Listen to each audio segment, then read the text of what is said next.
Magandang umaga mga mamshi, mga beshies, mga ladies na red, at yung matanda at saka bata. Dito naman po tayo sa divination talk natin at salamat sa mga tao naging way na tuloy-tuloy itong talk natin. At hindi na po babae lang yung audience natin, kundi lalaki din po. At excuse me. Yung yung ano po natin, yung tema po natin is nakinuha po sa Lord's Prayer na forgive us our sins as we forgive those who sin against us. Patawarin niyo po kami sa kasalanan namin dahil pinatawad po namin yung mga tao may kasalanan sa amin. Ito po yung pinaka-importante para makapasok tayo sa stage na peace or yung wala na tayong ibang concern. Peace na lang. Okay. So, balik tayo sa stories natin sa apat na pinaka-importante na tao sa lineage or sa family line ni Master Christ na isang sadhu. Ang sadhu po ay isang righteous na tao, truthful, guru, acharya, or mystic mentor. Yan yung po yung sadhu. So, yung sadhu na nirefer natin dito is si Master Christ. Ibang klase po siyang sadhu kasi napaka-evolve po siya na spirit. Okay. So, ngayon, yung pangatlo po ngayon natin na story is tungkol kay Ruth. Ang una si Tamar, ang pangalawa si Rahab, yung pangatlo si Ruth. Si Ruth po, dito po natin makikita yung paano i-redeem or i-restore yung relationship ng soul natin. So, ibig sabihin ng Ruth pala is companion. So, ang jewel po ng Old Testament po ay ang Book of Ruth. Okay. Kasunod po yan ng Judges. Okay. So, apat na stage po yung Book of Ruth. So, si Ruth po, ang nangyari yung story na to sa Bethlehem. Okay. So, tanda po natin si Tamar, si Rahab, at saka si Ruth, hindi po sila mga Hebrew or mga Israelites. Hindi po. Nagkataon lang na naka-attach sila sa mga Hebrews or mga Israelites. Naging asawa sila. So, si Ruth po, siya yung starting ng pag-open ng Christ consciousness po. So, si Tamar, siya yung si Tamar, daughter-in-law ni Judah, siya po yung nag-represent ng ng individual soul. Si Rahab po, siya po nag-represent ng collective soul. Kaya yung pangyayari, tingnan nyo. Collective yung nangyari. Parang naging struggle. Okay. Yung nangyari sa Jericho.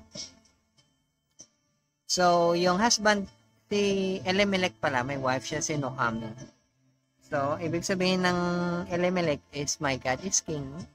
Tapos, ibig sabihin ng Naomi is fair, lovely, at saka graceful. So, naging widow siya. At after 10 years, namatay din yung mga anak niya. Naging bitter si Naomi. Okay. So, eto may meaning tong 10 years na to. Sa tarot cards, may number 10 na card. Magkasama yan sila ng Jack or Prince na card.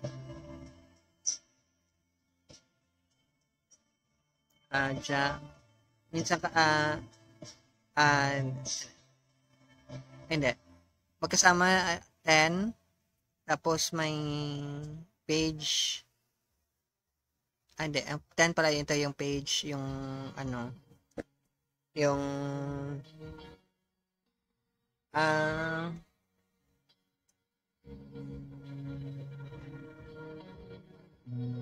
tapos meron siyang jack, meron siyang okay, medyo nakalimutan ko ng konti yung pa. Okay. So, yung 10 pala, yung 10 is, ano yan, stage ng papasok yung apotheosis. Page, babae pala yung 10. Saka may Jack, saka may Queen, at saka may King. Okay. So, yung 10 years na yan is mag-start na full return yung energy ng soul. So, every 10 years, may mga findings sa science, kung naman science, basehan natin, is babalik yung soul sa original state niya, condition niya. So, return home. Sa ibang practice is go back home daw, sabi ng back to Godhead. Pero, ibig sabihin nito is apotheosis or back to wholeness. Magiging back to perfection. Back to, magiging, parang, ito na yung pinaka-ideal na situation mo. So, ngayon, so, may dalawang daughter-in-law si Noami. Asawa ito ng dalawa niya ring anak na namatay. So, yung isa, sabi ni Noami, umuwi sa kanila. Pero hindi sila muna umuwi. Pero later on, yung isa, bumalik. Yung isa, yung naiwan kay Noami. Tawag ng pangalan niya is Ruth. Now, si Ruth, siya ngayon yung younger version at saka si Noami yung older version. Okay. Ng feminine energy. No, ngayon, sabi ni Noami, nung actually nakita siya ng mga tao, tinawag siya si Noami. Sabi niya, huwag niyo akong tawagin Noami kasi namatay na yung husband ko at saka yung dalawa kong anak. Hindi na ako Noami, hindi na ako fair, hindi na ako lovely, hindi na ako graceful. Sabi niya, tawagin niyo akong Mara. Dito rin kinuha yung pangalan na Mariam.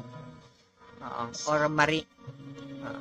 So, anybody, mga Mamshi Beshies, ladies and dati matanda at kabata, pag yung pangalan nyo is may similarity sa Mary, Mariam, or Marie, or Mara, ibig sabihin, nag-experience ka ng bitterness. Bitter yung life mo. So, yung symbol ng bitterness dito is yung asin. Pero, ibig sabihin ng asin is wisdom.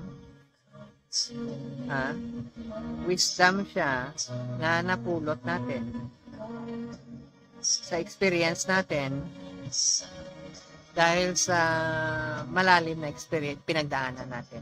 Ang word na gagamitin ko rito is longing. Longing, parang namimiss mo, naalala mo yung mga sweet moments. Kaya nga sabi ni Master Kai, you are the salt of the earth. Kasi hindi dahil kayo yung magpa-flavor sa earth, kundi kayo yung magiging maintindihan ng ibang tao through sa inyo yung importance ng longing sa spiritual knowledge, spiritual life, spiritual experience. Okay. So, si Noami, ulitin ko, widow siya. So, ibig sabihin, ready na siya na i-let go yung demands ng ego or ng eros. Kaya nga yung mga babae na widow, black yung ginagamit nila kasi may spiritual longing naman talaga malalim na meaning yan. Nami-miss nila yung relationship sa importanteng tao. Kaya love yung symbol ng black. Pero pag na-restore yung love talaga, na ibalik na siya sa totoo niyang situation, magiging red yun. Kaya yun yung red thread. Clock ng mga cardinals, kita niyo naman siguro. So, ganun yan. So, black siya, at the same time, ma-turn siya into red pag na-fulfill na. Kaya nga minsan, makikita niyo yung picture ni Radharani sa Vedic culture na naka-red siya. Kasi, ano yan yung present yung mahal niya sa buhay. Pero sa ancient times, yung symbol talaga ng ng longing ng soul is black yun. May covering talaga yung babae na black. may veil siya na black. Intense longing po yun sa love na tinatawag. Pero pag na fulfill na ng, nagkaroon na ng apotheosis, magiging red yun yung color na yun. Kasi yun yung parang thread na mag-connect sa dalawang soul. Kasi itong story ni ni Ruth is about tungkol ito sa tawag natin sa soulmate. Yung life ni Master Christ na pinadala siya as the last Adam, pinapakita niya kung ano yung mag-function yung soulmate na totoo talaga. Kasi yung soulmate ni Adam, si Eve yun. So ngayon, ipagpakita ni Master Christ kasi nagkamali si Adam na hindi naman, in a way na parang na-betray niya si Eve, na parang na pinabayaan niya si Eve. Ganon yun. So, nagiging parang dark mother siya. Parang Lilith yung labas niya. So, ngayon, kailangan i-restore ni Master Christ yung ganong klaseng relationship. So, ito yung story ni Ruth. Ito yung first na expression ng pagiging soulmate. Pero kung yung babae po is na siya, na evolve na siya, na pag widow kasi siya, siya yung soul niya naglulong ng tinatawag na kailangan ma-redeem siya or maka-receive siya ng spiritual seed or ma-impregnate siya ng spiritual seed. Kasi kailangan mag-unite yung Father, God Father, at saka Goddess Mother in the form of apotheosis. So, sa Vedic culture, ito yung mga tantric na expression. Parang si Shiva yata, at saka si Parvati. Makikita niyo naman yan. Pero, ang pag-receive ng impregnation ng spiritual seed, wala po itong walang sense of carnality po ito. Walang sense of physicality, flesh na desire, wala po yan. Kaya nga mahirap yung apotheosis na level. Kasi wala pong desire, yung soulmate talaga, walang desire ng worldly desire or physical desire yan. Wala. Spiritual energy po yan, nag-unite yung babae at lalaki. Although, at some time, siguro may coitus na mangyayari, pero hindi po yan, Kaya nga nahirap yung stage na yan, kasi bihira sa atin yung qualified talaga, kasi wala tayong Shurat Shabad or sweet melody. Sali yan, si melody. Wala tayong ganyan. So, hindi natin ma-appreciate, maintindihan. Kaya nga tinatawag itong story ni Ruth na jewel ng Old Testament. Kasi makikita mo rito yung pag-unite na ng Godhead at saka Goddess Mother. Kasi sa story ni Rahab, magmi-meet pa lang sila. Ito ngayon, mag-unite na sila. So ngayon, dahil nag-harvest time ito, yung nag-work kasi si Ruth sa relative ni Naomi. So ngayon, tinutulungan siya ng okay. So yung dito is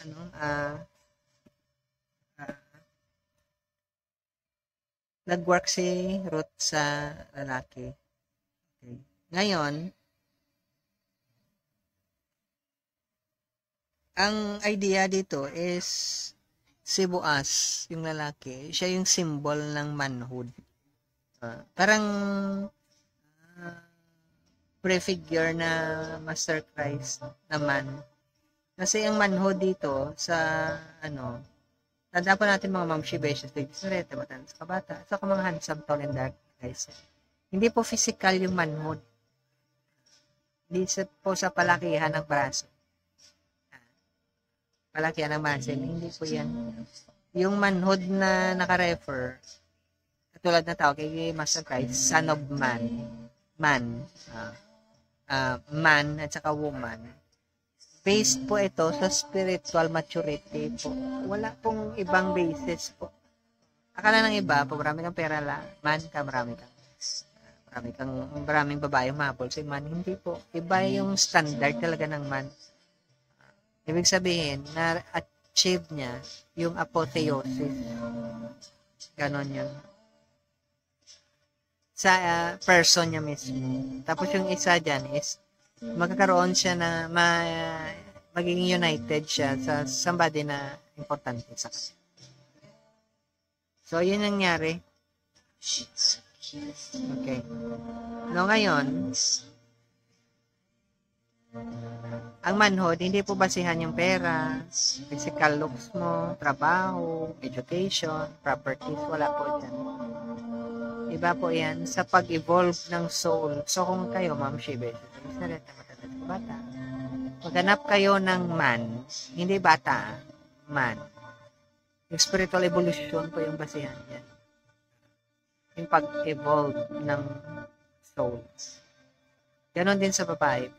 Hindi po bata yung hinanap, woman. Ibig sabihin, yung man at saka woman is active yung spiritual energy nila. Sa channel po. Na balance po yung anima at saka animus nila. So, ngayon, ibig sabihin ito, yung body po, parang channel lang po siya ng super consciousness or Krishna consciousness tawag or God consciousness or Christ consciousness. So, ngayon, dahil ginaid ng lalaki yung babae, kasi yung totoong man talaga, ginagaidan niya yung spiritual evolution ng babae. Wala na pong ibang gagawin yung man na tinatawag. Pag-guide lang spiritual evolution. Makikita niya sa story ng Ruth. Sabi niya, ni Boaz kay Ruth, wag ka sa ibang, parang farm, ibang field, wag ka doon sa ibang field, dito ka lang. Yan yung binigay sa kanya na instruction. Ganon yung binibigay. Pag alam mo na napaka-evolved ng isang lalaki, napaka-mature niya, individuated ang tawag doon sa psychology. Individuated na siya, saka siya maging man. Pag hindi pa siya individuated, bata pa yun, kahit na puti na yung buhok. Same din sa babae, kahit marami na siyang anak. Hindi pa siya woman. Ang woman po, individuated po yan. Individual ang tawag.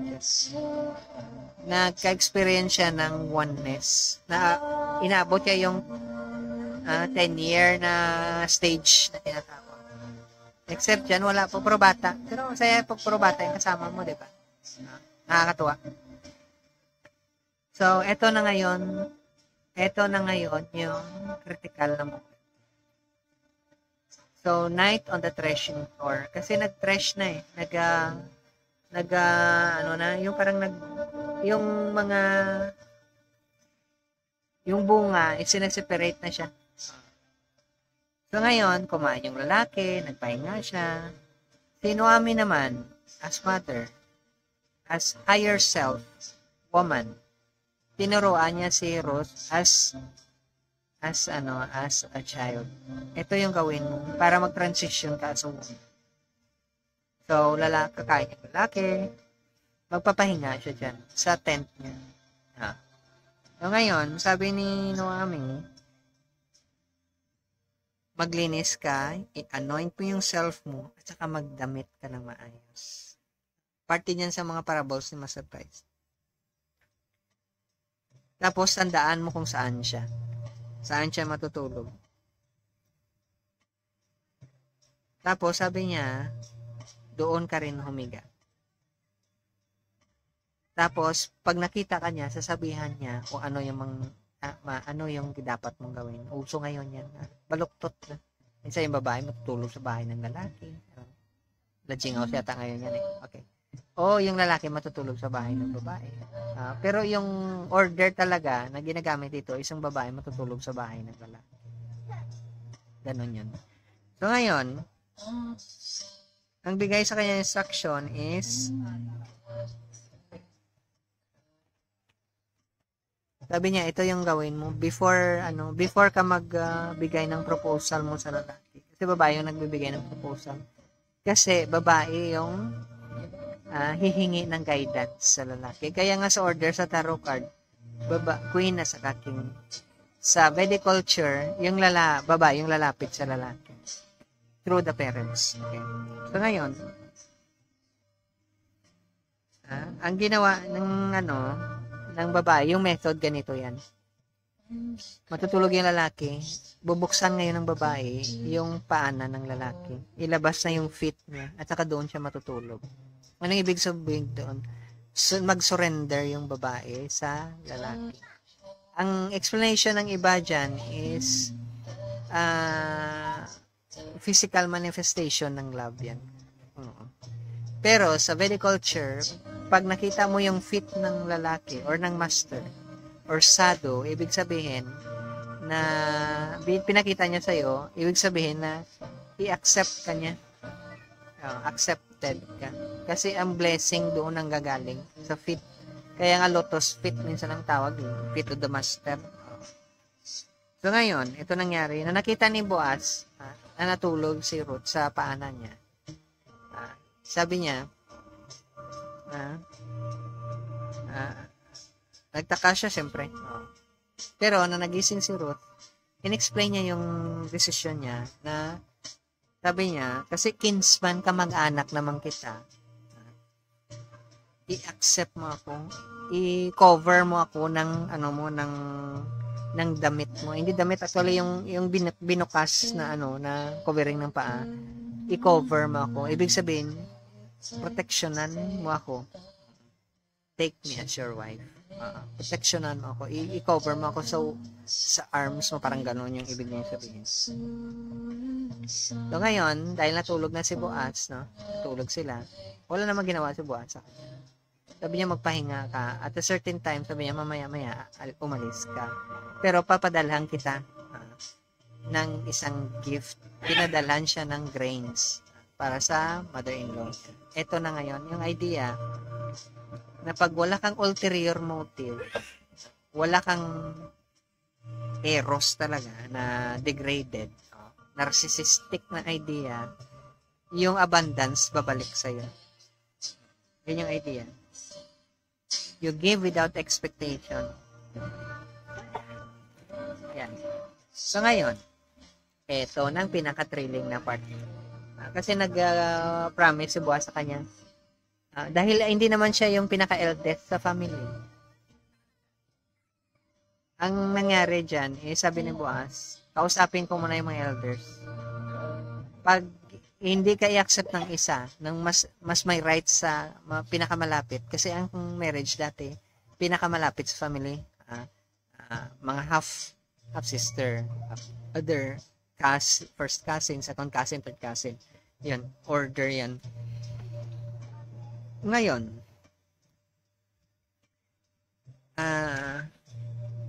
hindi in-accept ng isa. Kasi akala niya, may exchange lang ng property. Hindi niya alam na kasama yung wife. Kaya doon pumasok yung idea na mag-asawa ka dahil for economic at saka political reasons. Nabaliktad yung idea. Mag-asawa ka for agape reasons. Perfect love. Pure love. So ngayon, ito na ngayon. Nung nag-usap na sila, si Boaz at saka yung isang ng lalaki, yung relative sa harap ng mga families, nag-exchange sila ngayon ng sandals. Alam niyo mag-exchange ng sandals? Minsan, ang expression dito is, itanggalin mo yung sandal mo or sapatos or ano man dyan. Alam mo na exchange sila, exchange. Ibig sabihin, ikaw na yung mag-take ng obligation, ng duty mo na i-guide yung babae. Okay. Ganun yan. Parang physical expression ng covenant.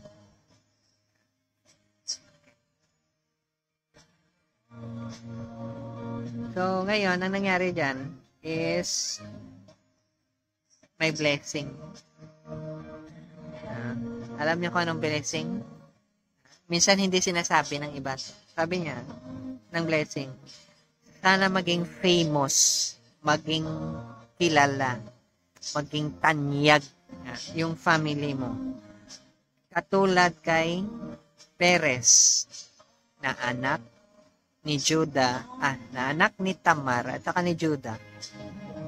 Pag sinabi mo yan sa ngayong panahon, baka batuhin ka ng tao. Bakit? Kasi si Judah, father-in-law niya.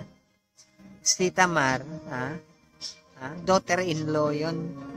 Pero, blessing yun. Nakakatuwa, no? Ngayon, hindi na yan. Sabi nila, mali daw yan. Hindi.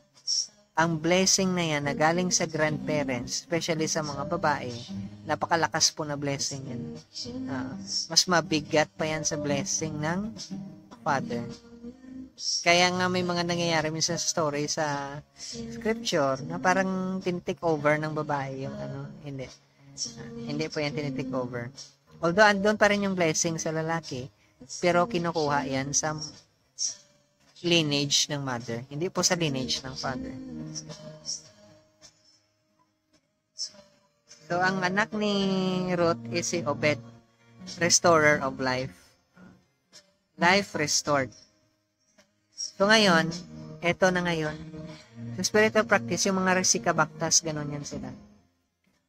May tinatawag na parang, in a way, parang intimacy sa Godhead at saka ng mga niya, ng mga devotees niya. Practically, extension yun ng intimacy ng original couple. Extension tayo. The same din yung story ni Master Christ. Siya yung husband, lahat tayo yung wife. Intimacy. Ito yung story, kaya nga tawag dito sa story ni Ruth is jewel siya kasi ito na yung commitment.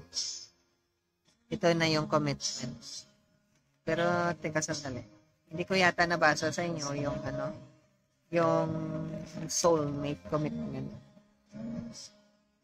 Ang soulmate commitment po is nakalagay po dyan na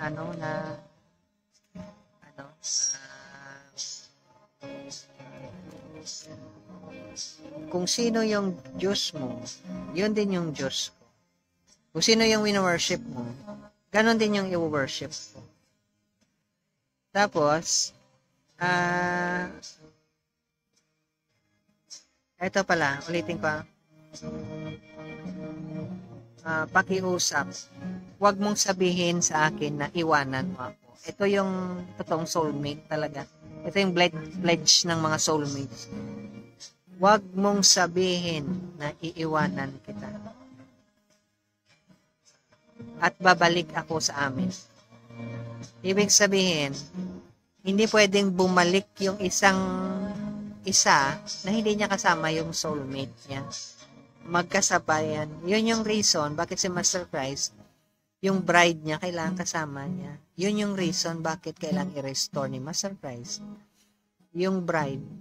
Kasi, nakalabas si Adam at saka si Eve sa bahay nila. Umalis sila.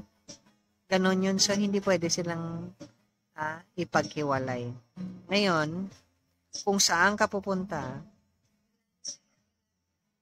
doon ako manirahan. Kung saan ka. Tingnan niyo yung story parang Adam and Eve na lumabas sa Garden of Eden. At saka ito rin yung restoration ni Master Christ. Ang mga family mo, maging family ko rin. Ang Diyos mo, maging Diyos ko rin. Mamamatay ako kung saan ka mamamatay. At ililibing ako sa tabi mo. Kaya sa story sa scripture, kung saan yung lalaki, doon din yung babae. Hindi po pwedeng ipaghiwalay. Kaya ngayon nagsabihan na pag yun, hindi sila pwedeng paghiwalayin. Kung ano yung ni-unite ng Godhead, hindi po yan. Kasi kasama yung Goddess Mother dyan. Ang sinabi, ipanish ako ng Diyos kung ma-separate kita hanggang sa kamatayan. Hindi po kamatayan na physical. So, ganun yung tandaan nyo po. Ito po yung pledge ng soulmates. Hindi po sila pwedeng, kaya nga pag nag-pledge yung soulmate mo, hanggang sa makauwi kayo sa Garden of Eden. or sa paradise or sa kingdom ni God. Hindi ka bibitawan ng soulmate mo. Ganon yung pledge na yun. Pero pledge yun ng babae, Hindi pa yun pledge ng lalaki. Ang pledge ng lalaki is nangyari yan, ang man sa woman. Nung pinako si Master Christ, nag-pledge siya in the form na sa pamaraan na kriminal na sa tabi niya. Sabi niya, isama mo ako. Sabi niya, ngayon, isasama kita. Yun yung pledge. Yan yung pledge niya sa inyo. So, yung kung talagang soulmate mo yan, hindi po yan ma-separate. Yan yung pledge ng mga soulmates. Tandaan nyo, pareho sila ng God. Hindi sila mahiwalay ng kamatayan. Hindi sila pwedeng paghiwalayin. Yan yung pledge nila. Iko-curse siya pag iniwan niya yung isa. Tapos yung dyan is, kung sino yung mga taong kasama ng isa, yun din yung kasama. Ganon yung soulmate. Ito yung commitment ng child sa mother. Ito yung commitment ng child sa father. Kaya nga, honor your father and your mother. Kasi ito yung apotheosis. Once na magiging woman or man na, saka sila mag-unite as soulmates. Hindi ka po pwedeng mag-commit sa soulmate mo pag manatili kang child. Kailangan mong umakyat as man and woman. Wala pong soulmate sa mga bata. Soulmate lang po para sa mga nag-mature sa spiritual practice. At napakahirap po hanapin ng man sa ka-woman ngayon. Kasi yung spiritual evolution ng ibang tao, retarded. Napakababaw po. Yung grasp nila ng divinatory arts, tarot, astrology, yung pag-read ng hands, at saka, kahit sa scripture, napakababaw po. Yung symbol po, o representation ng totoong soulmate, ito po yung sa Vedic culture na Radha Krishna na form. Soulmate po yan. Na nagre-reflect sa atin. Wala pong soulmate sa mga bata. Pag bata ka pa sa yung spiritual mastery mo, hindi ka pa umabot ng stage ng apotheosis, hindi ka pa po pwede mag-soulmate. Malabo po yan. So, thank you po sa time nyo, mga Ma'am Shibeshi stages na rin natin matanda. I hope so, may napulot kayo, mga handsome, tall, and dark na guys. Hanggang sa susunod po. Isang stage na lang po. Stage po ni Bathsheba po. So, ito na, pumasok na tayo. So, after dyan, may mag-relate tayo ng ibang. Thank you. Bye-bye.